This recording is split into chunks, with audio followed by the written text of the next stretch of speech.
3 years, decided I wasn't going to teach anymore. Worked as a computer programmer and assistant brain surgeon. My boss was crazy. After a year, I decided I cannot stand this anymore. Wrote to Vivian, said, do you know anybody that needs a math teacher? She sent me a big long list. Tops on the list was Tiama Secondary School. I wrote to them, they sent me a contract, and I went.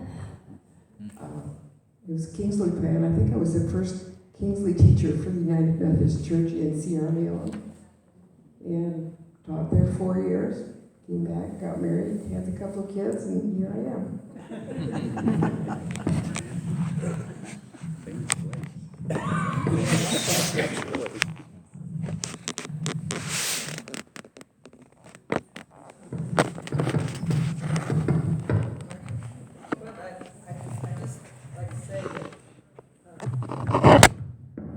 Then here you can continue to share throughout the day. So it blesses us to hear how God has worked in others' lives because they're all different. Thank you. And God bless you all.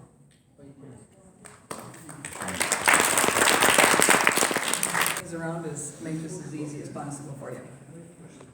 Oh, okay. Maybe one of us is. Yeah. It rattles, but it still is.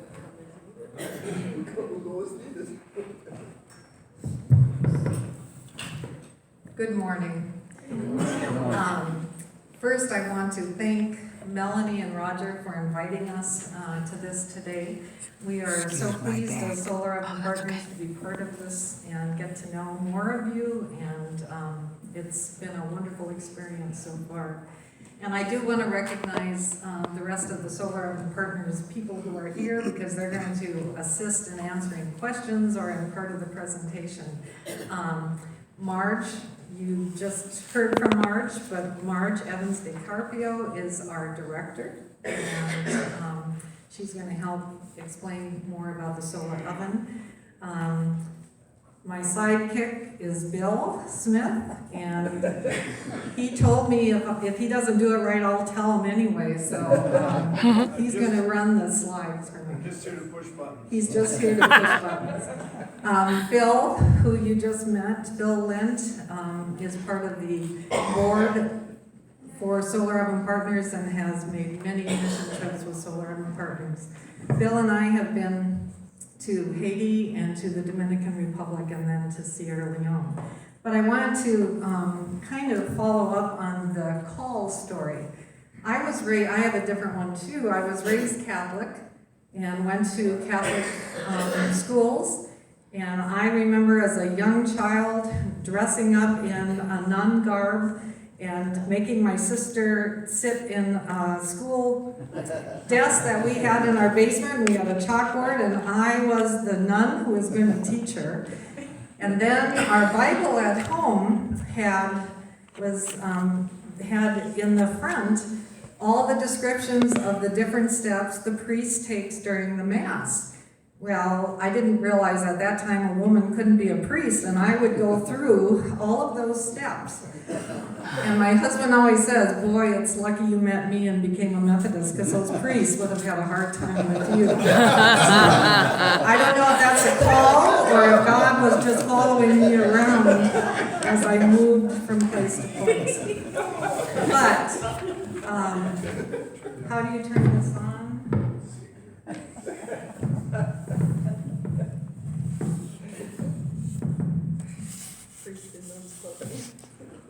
A priest in nun's clothing. There are a few of those, I know. Sorry for that noise.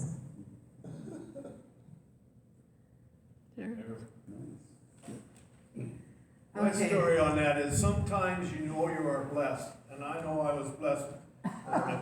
And sometimes you're blessed and you don't know it. And there's a priest in Minnesota that's been blessed and he doesn't know it.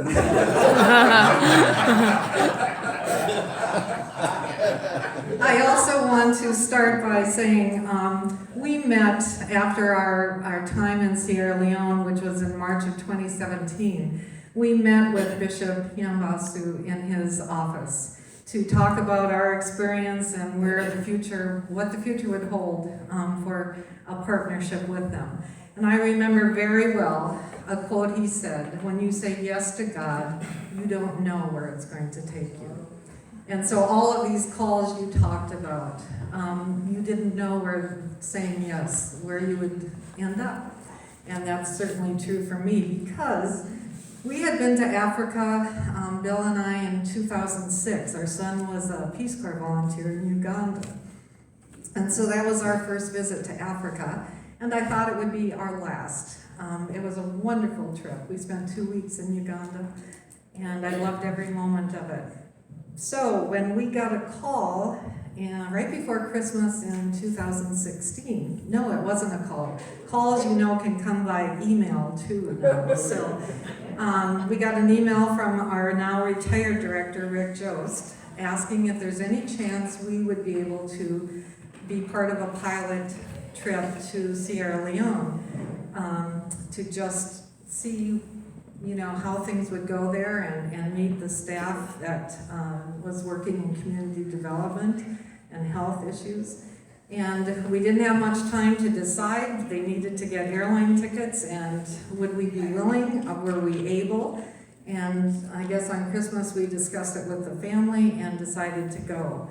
So we became part of the team, and you can move ahead now, dear. Okay. And with Roger's help, who traveled with us and walked us through, you did something already there. Remind me to buy eggs next time I'm at the grocery store.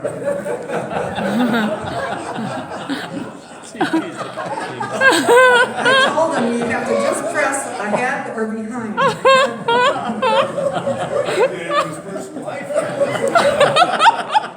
That could be more interesting, John.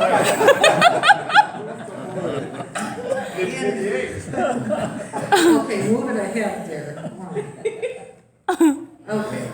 Roger traveled with us and helped us every step of the way, and what a blessing that was.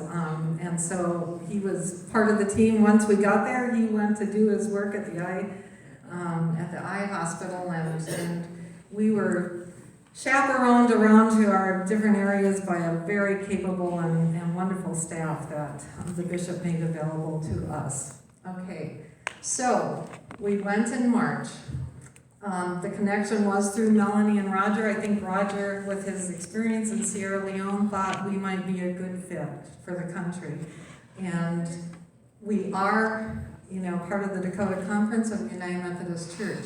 But this was to be a pilot project just to gauge interest and to see how it went. We're an obvious fit for Sierra Leone. It is a ministry that deals with, you know, poverty, people in poverty, and we'll talk a little more about that.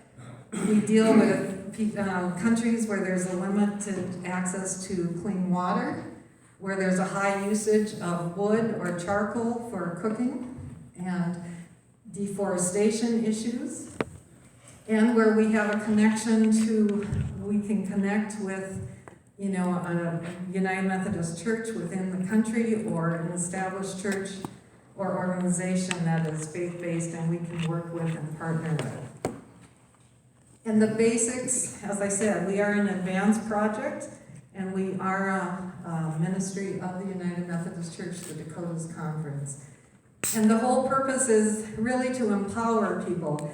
It isn't just to go and give somebody an oven, it's to empower them to have a little more control in their life of, with the cooking and the solar oven, to help themselves. And so that is what we aim to do. We began in 2000, and we began in Haiti. And really it came out of, a mission team where some of the members went and saw the hunger issues in Haiti and could kind of connect how solar cooking might be able to alleviate some of that hunger and some of the issues.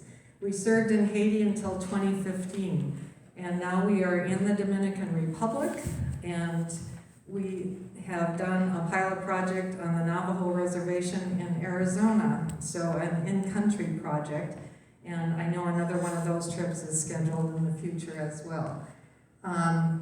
We do partner, we don't go in by ourselves, that's why it's important to be invited by the in-country church or an established organization and work with them to develop a program that will fit in their country and fit with what their goals are as well.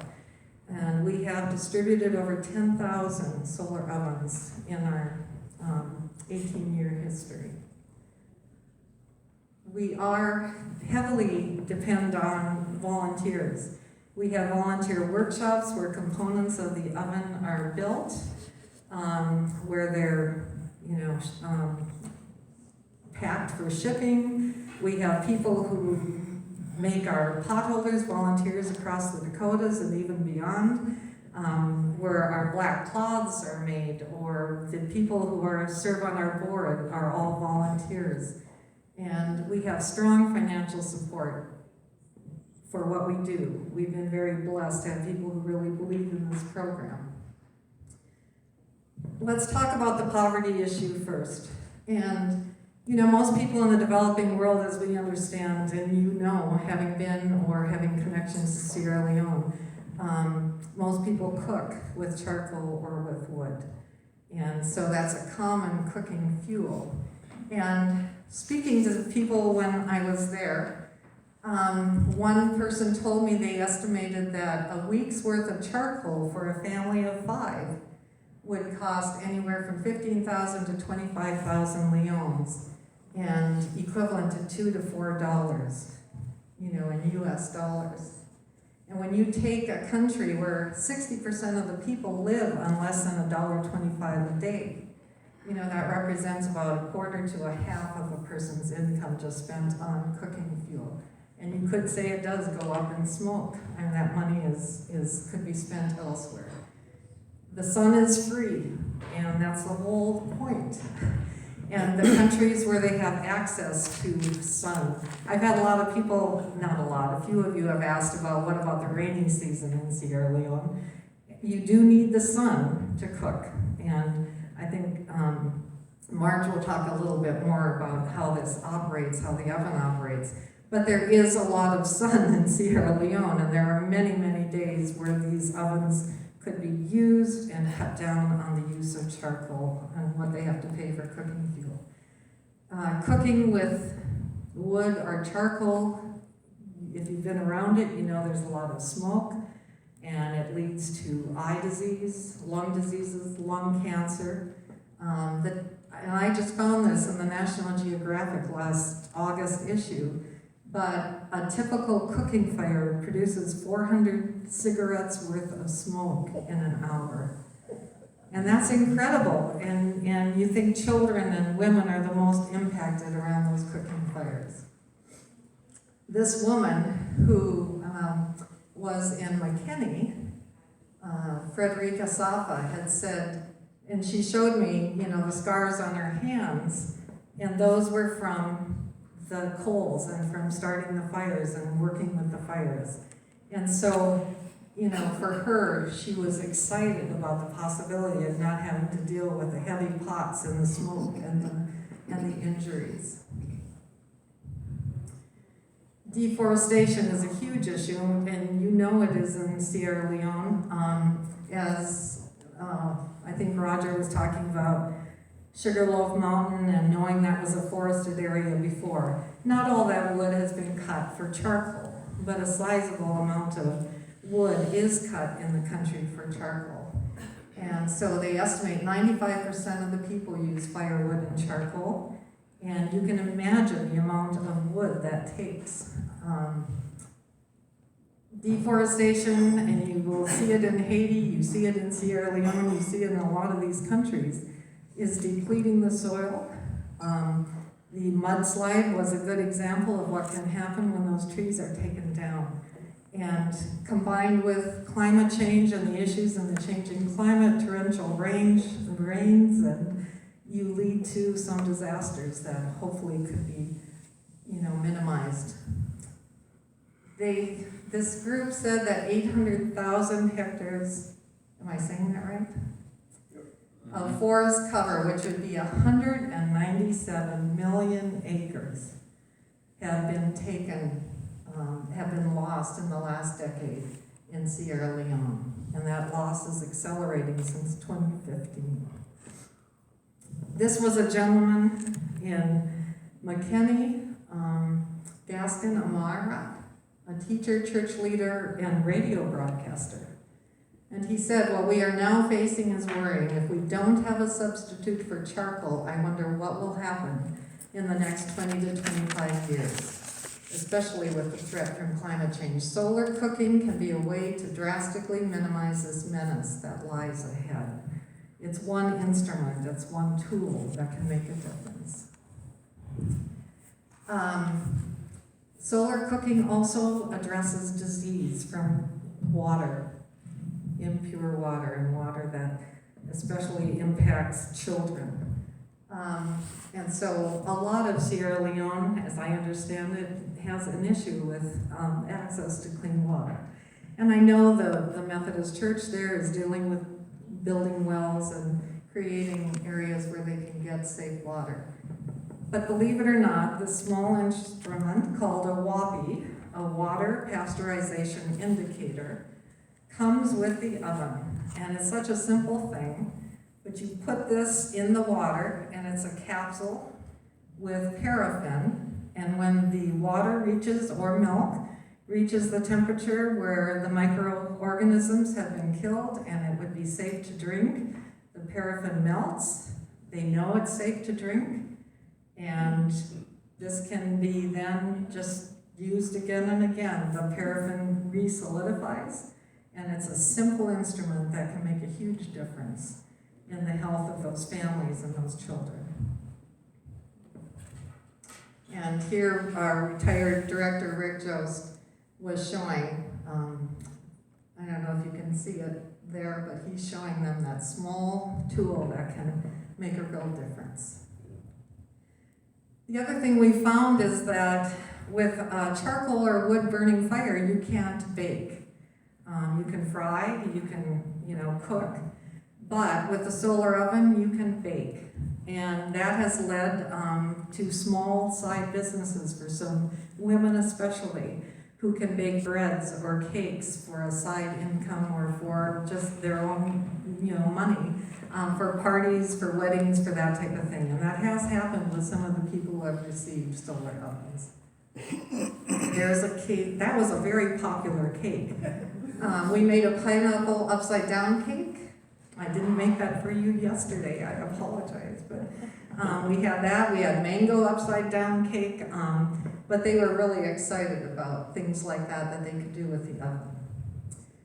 When we went to Sierra Leone, working with the church, and they had this planned out for us, we started in Freetown. We did a 2-day demonstration and training session in Freetown, then to McKinney, and then to Bow, and back to Freetown. And our sessions, and this is the way we handle the training and the sessions. This was a group in McKinney. But each session is 2 days, and it really helps the people get a good understanding of what solar cooking is all about and how to utilize it. And the people that were sent to our sessions were pastors, were church leaders, we had youth leaders, women's group leaders, so these were people that could take the word out from that session when the program gets going in Sierra Leone. We start, we include training, we include teaching. They get to taste the results, they get to help build the ovens, they get to learn how they work, and then we do the distribution of ovens. And it's a wonderful time of relationship building with the people there. We did not, well, we'll get to that. We're going to go through each one of those. That was a group in Bow of some of the people, and Freetown. First of all, the assembly. These ovens come and they're shipped in different parts. So when they get on site, we set up tables or whatever and start assembling the ovens with the people. So they get to understand how the ovens are put together, gives them a better understanding of how the ovens work. And so they get into it. You can keep going. they just really were excited about that aspect of it.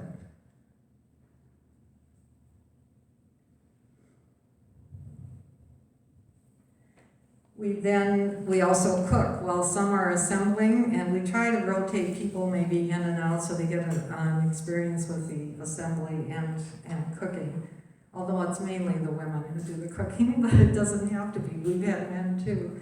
We start, we shop locally and get ingredients we know that they're going to want as far as cooking food that they're familiar with and that they like.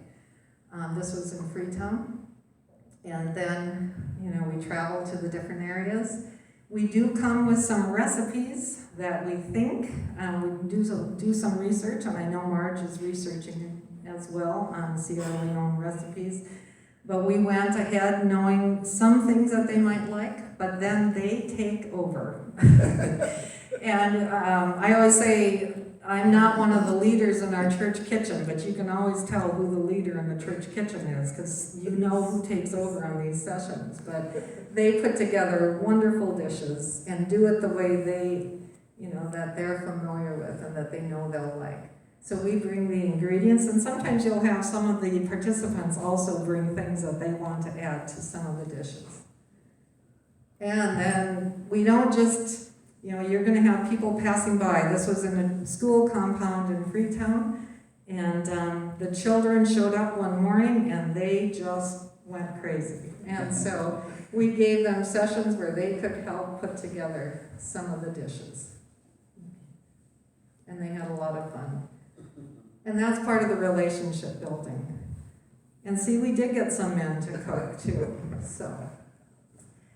Trying out the ovens, they participate in getting the food ready and then getting it in the ovens. The ovens are preheated while we're going through the assembly. They're set out in the sun early. And we can cook anything from baking bread to, stews, to cakes, to rice, to beans. Anything you can do in an oven, we can do with the solar oven. While the food is cooking, and it generally can take anywhere from 2 to 4 hours depending on how intense the sun is and what you're cooking. Things like beans take longer than, some of the other things. While they're cooking, we put on the teaching sessions, and that's where we go through the various aspects of the oven, how they work, why they are important, how they can make a difference. And we start, doing some of the training, but in Sierra Leone, we had wonderful teachers already participating. This is just an example of the poster, and Marge is going to go through a little more of this, but how the oven itself actually works. But we show them posters. But this was in McKinney, and also in Bow. We had people who just kind of listened to it once and then they took over the teaching. We always had a translator if we needed it, somebody who could, But this young, I think he was a teacher, and this was in Bow, but he came from a distance. But he was excellent. It was just fun to see these guys take over and start getting excited about it. And then it's time, hopefully, to try the food. You have sometimes instances where there's a haze or they're not cooking quite quickly enough or whatever. And that's where we had ingredients if we had to cook some with the charcoal if the sun wasn't adequate. But in Freetown, you can see we set out the dishes and they just go crazy. And they did tell us our recipe for rice, it wasn't quite moist enough. Or, that's the one we use in the Dominican Republic. I was telling Marge that. So they wanted to add a little more moisture the next day and try that. But this was McKinney. That was our cake. And Malcolm approved. He said, Now, wherever there was food, it was good. Yeah, he's a character. He's quite a character. And test it out.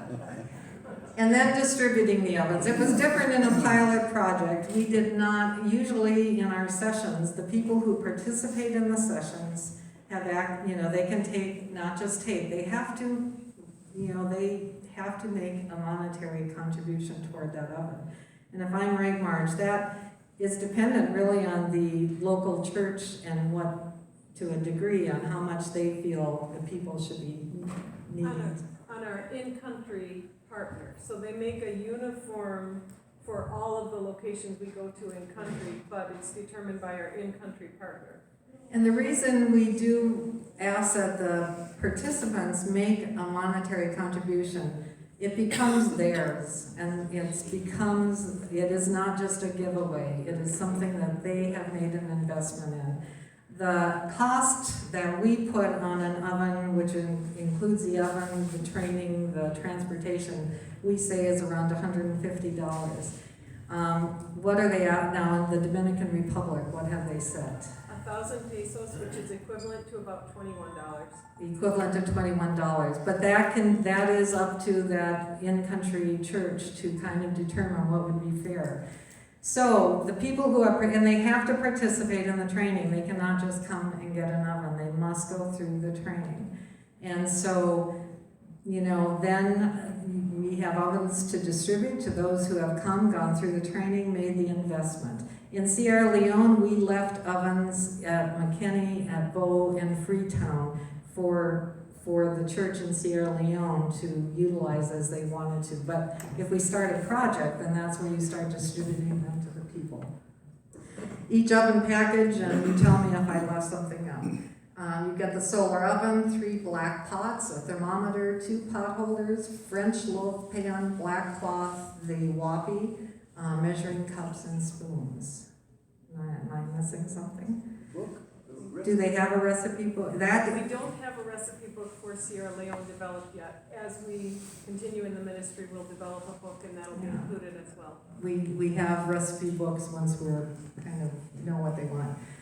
Bishop, you came to Bow. We had kind of a hazy day in Bow that day. And so things weren't cooking, but he looked at the ovens, and you can move it, Bill.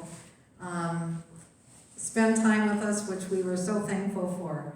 Here was a case where we weren't getting things cooked like we wanted, but we had put some just eggs in the shell in the ovens, and I wish I had a picture of that. Yeah, hold off with that.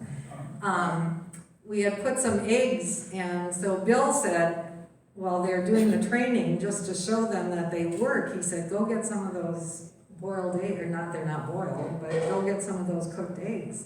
So that young man I showed before with the orange shirt who was helping teaching, he opened up that egg, and everyone's expecting it to be liquid and to fall apart, and it was cooked. And everybody was like, whoa, he was so excited. And then he popped it in his mouth. So. And then after we were done with the sessions, we met with the bishop and discussed the project. He is wearing a solar oven a cap. He's not wearing an oven, he's wearing a solar oven partner cap. But we appreciated his welcome to us and the hospitality we had.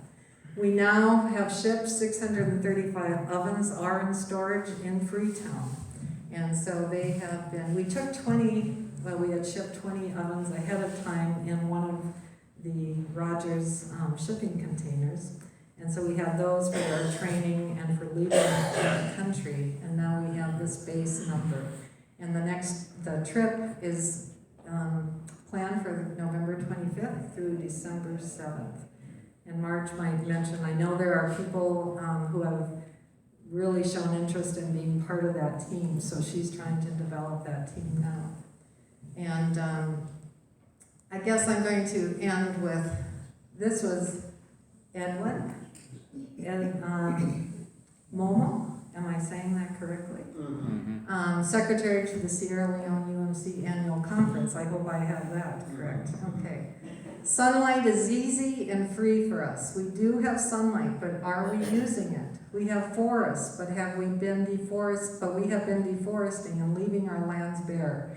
There are better ways of cooking without having to fan the fire, go to find firewood. It is about stewardship. This is God's work you are doing, and it is so exciting for us. It was exciting for us, too. So I'm going to have Marge tell you about the oven itself and how it works. Any questions about that portion of the trip itself? Try to get this way.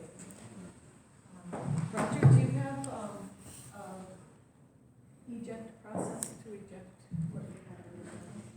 I don't want to. Yeah, can you kind of get this thing on? Oh, I have another. When the people travel there, are the ovens light enough so that each person can take one? Yeah, Take people one have with you. taken them back on donkeys, on motorbikes, carried them I mean, the on people their from heads. here, if they go there, can they stay, can a Peace Corps worker, if they go, Peace Corps worker goes, can they take one? No. They're too heavy? Oh, well, but they have to be part, I mean, to get one of these, you have to be part of, If a Peace Corps worker comes to our seminar and spends the 2 days learning how to use the oven, we're very sticklers about participating in the full 2 days of the seminar. And at the end of every full 2 days, we have somebody begging us and following us around and saying, please, please, please, I listened today and I understand. And I have my neighbor, she was here yesterday and I promise I'll use it correctly. No, if you weren't here for the 2 days, you cannot obtain an oven. But if they come for the 2 days and they pay whatever the in-country decision is, I would say yes to a Peace Corps worker if they wanted to bring an oven back to wherever they're stationed. That would be fine. this comes apart, you know, the reflector, but yeah, it's carryable. It all comes apart, it's just in prefab pieces when we send it over. I say that we ship them IKEA style. There's 5 of them in a box, and that's one of the things that our volunteer and mission teams do is assemble the ovens, but we don't assemble the ovens just the volunteers and missions off by themselves. It's together with the oven recipients. And I want to just tell a little story that happened in the Dominican Republic. All the women were in the cooking area, and all the people doing assembly were men and boys. And I went over to where the women were doing the cooking and I said, you know, I know you're about to put things into the oven, and as soon as you do that, I'd like you to come over and experience assembly a little bit. Not all of them came over, but a few women came over, and one of the women obviously had never even held a screwdriver in her hand before. And she was going to be screwing together the wooden frames that go on the inside around the top. And it was one of those that you hold the handle and you screw to the right, it tightens the screw, and then it ratchets so that it will release and not unscrew it. But she cupped her hand so that she wouldn't grasp the handle and grasped instead, like the, I don't know what you call it, the shaft of the screwdriver, and screwed it in and screwed it up. And screwed it in and screwed it up. And I kept telling her,